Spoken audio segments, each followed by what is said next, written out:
पिंपरी चिंचवडमध्ये अजित पवार गट स्वबळावर लढणार आहे.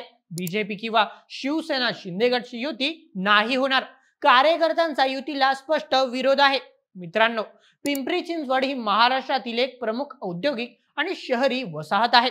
इथे कारखाने धडाधडा धावतात, लोकसंख्या वेगाने वाढते आणि राजकीय लढाया नेहमीच रंगणाऱ्या असतात. पण आज इथे एक नवी वादळ सुरू होते. अजित पवारांच्या राष्ट्रवादी काँग्रेस पक्षातील कार्यकर्ते म्हणतात, आम्ही स्वबळावर लढणार, मित्र पक्षांसोबत नाही.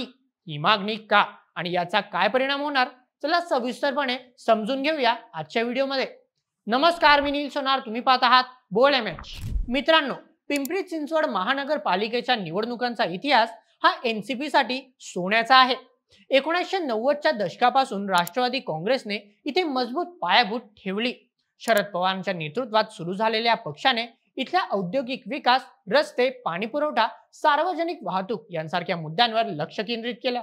2002च्या पहिल्या निवडणुकीतच एनसीपीने बहुमत मिळवलं आणि त्यानंतर 2007-2012 पर्यंत सतत सत्तेत राहिले. इथे 108 प्रभाग आहेत आणि एनसीपीने नेहमीच 60 ते 70 जागा जिंकल्या आहेत. पण 2017 हे अपवादाचं वर्ष ठरलं. तेव्हा भाजपशी युती करून लढले आणि परिणामी सत्ता गमावली गेली. भाजपने 58 जागा जिंकून महापौरपद घेतलं, तर एनसीपीला फक्त 40 जागा मिळाल्या. ही धास्ती कार्यकर्त्यांना कधीच विसरता येणार नाही.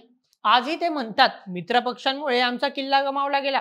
आणि आता 2025च्या निवडणुकीत ते पुन्हा तेच सांगतायत, स्वबळावर लढा. मात्र 6 नोव्हेंबर 2025 मुंबईच्या वरळीत अजित पवारांच्या निवासस्थानी एक महत्वाची बैठक झाली. ही बैठक पिंपरी चिंचवडच्या पीएमसी निवडणुकीच्या तयारीसाठी होती. चिंचवड, पिंपरी आणि भुसरी विधानसभा मतदारसंघातील एनसीपीचे स्थानिक नेते आणि कार्यकर्ते उपस्थित होते.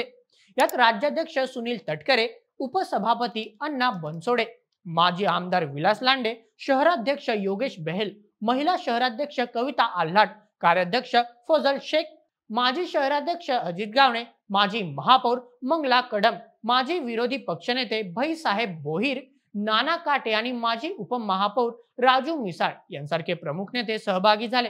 बैठकीत अजित पवारांनी स्थानिक निवडणुकी परिस्थितीचा आढावा घेतला आणि लगेचच स्थानिक नेत्यांनी भूमिका मांडली. पिंपरी चिंचवडमध्ये स्वबळावर लढायला हवं, भाजप किंवा शिवसेनेसोबत युती करू नका. कार्यकर्त्यांचं म्हणणं असं होतं की मागच्या निवडणुकीत युतीमुळे आम्हाला तिकीट कापावं लागलं, उमेदवारांना अन्याय झाला आणि सत्ता गेली. आता आम्ही स्वतंत्रपणे लढू, तरच आमचा पारंपरिक किल्ला वाचेल. हे ऐकलं की अजित पवारांनी सकारात्मक प्रतिक्रिया दिली. ते म्हणाले, स्थानिक पार्श्वभूमी लक्षात घेता कार्यकर्त्यांकडून स्वबळावर लढण्याची मागणी आहे, त्यासाठी सर्वांनी कामाला लागा. पिंपरी चिंचवडमध्ये आम्ही नेहमीच प्रभावी राहिलो आहोत. 2017चा अपवाद सोडला तर इथे आमचंच वर्चस्व आहे. इतर पक्षांना दिल्लीकडे जावं लागतं, पण आम्हाला नाही. मागच्या वेळी काम नीट झालं नाही म्हणून कोणाचंही तिकीट कापणार नाही, कोणालाही अन्याय होणार नाही. मी स्वतः निवडणुकीवर नजर ठेवीत. काही ठिकाणी स्थानिक परिस्थितीनुसार मैत्रीपूर्ण लढत द्यावी लागेल. अजित पवारांनी आणखी सूचना दिल्या. मतदार यादी तपासा, शहरातील विविध विभागांसाठी समित्या तयार करा आणि आरक्षण सोडणीनंतर आणखी एक बैठक घ्या. शहराध्यक्ष योगेश बहेल म्हणाले, कार्यकर्त्यांनी त्यांचे मत मांडले, अजितदादांनी मार्गदर्शन केलं आणि एकजुटीने काम करण्याचे आवाहन केलं. ही बैठक म्हणजे एनसीपी साठी एक नव्या सुरुवातीचा संकेत आहे. स्वबळावर लढण्याची मागणी का? खोलात जाऊन समजून घेऊया. मित्रांनो, ही मागणी फक्त भावनिक नाही, तर प्रत्यक्ष राजकीय धोरणाची आहे.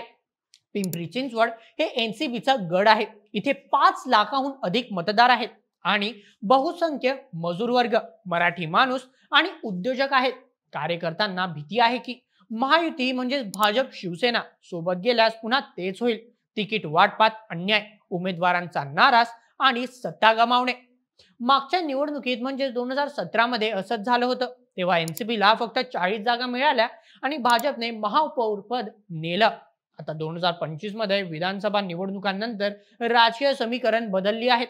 अजित पवारांच्या एनसीपीने महायुतीत राहून राज्य सरकारात भागीदार म्हणून काम केलं, पण स्थानिक पातळीवर कार्यकर्ते नाराज आहेत. ते म्हणतात, दिल्ली किंवा मुंबईच्या सूचनांऐवजी स्थानिक नेत्यांना अधिकार द्या. अजित पवारांनी हे मान्य केलं आणि म्हणूनच स्वबळावर लढण्याची हरकत नाही असं सांगितलं. पण काही ठिकाणी मैत्रीपूर्ण लढत म्हणजे एकमेकांना विरोध न करता स्पर्धा असू शकते, जेणेकरून मतं विभागली जाणार नाहीत आता मुख्य मुद्दा, जर एनसीपीने खरंच स्वबळावर पीएमसी निवडणूक लढली तर काय परिणाम होऊ शकतात? चला हे सविस्तर समजून घेऊया. प्रथम, सकारात्मक बाजू. एनसीपीला इथे मजबूत आधार आहे. 2012च्या निवडणुकीत त्यांनी 72 जागा जिंकल्या होत्या. स्वबळावर गेल्यास सर्व उमेदवारांना संधी मिळेल, कार्यकर्त्यांचा उत्साह वाढेल आणि स्थानिक मुद्द्यांवर जसं की रस्त्यांची दुर्व्यवस्था, प्रदूषण, पाण्याची टंचाई स्वतंत्र मोहीम राबवता येतील. परिणामी 60 ते 70 जागा जिंकून पुन्हा सत्ता मिळवण्याची शक्यता आहे. अजित पवारांची थेट नजर आणि न्यायपूर्ण तिकीट वाटप हे कार्यकर्त्यांना प्रेरणा देईल. शिवाय इथे मराठी अस्मितेचा मुद्दा आहे. एनसीपी हा स्थानिक पक्ष म्हणून ओळखला जातो आणि स्वबळावर गेल्यास ते मराठी माणसांचा पक्ष म्हणून अधिक मजबूत होईल. पण नकारात्मक बाजूही आहेत. आता जरा नकारात्मक बाजूकडे वळूया. मित्रांनो, स्वबळावर गेल्यास मतं विभागली जाऊ शकतात. भाजप आणि शिवसेना शिंदे गट एकत्र आले तर 40 ते 50 जागा जिंकू शकतात. एनसीपीला 50 जागा मिळाल्या तरी बहुमत 55 जागा गमावू शकते. त्यामुळे महापौर पद आणि सत्ता पुन्हा गमावण्याची भीती आहे. तसंच निवडणूक खर्च वाढेल, मोहिमेसाठी स्वतंत्र फंडिंग करावी लागेल आणि जर अपयश आलं तर अजित पवारांच्या नेतृत्वावर प्रश्न उपस्थित होऊ शकतात. विशेषतः शरद पवार गटाची म्हणजेच एनसीपी एसपी स्पर्धेत पक्ष एकूणच तज्ञांचं मत असं आहे की स्वबळावर 60% यशाची शक्यता आहे. कारण इथे एनसीपीचं 40% मत आहे. जर मैत्रीपूर्ण लढती केल्या तर धोका कमी होईल. तरीही ही रणनीती महाराष्ट्राच्या स्थानिक राजकारणात एक क्रांतीच ठरेल. दरम्यान भाजप आणि शिवसेनेही सज्ज होत आहेत. भाजपकडून पिंपरीतून माजी आमदार लक्ष्मण जगताप आणि चिंचवडमधून विलास तोंडवालकर यांसारखे नेते सक्रिय आहेत. ते म्हणतात, आम्ही विकासाच्या मुद्द्यांवर जिंकू.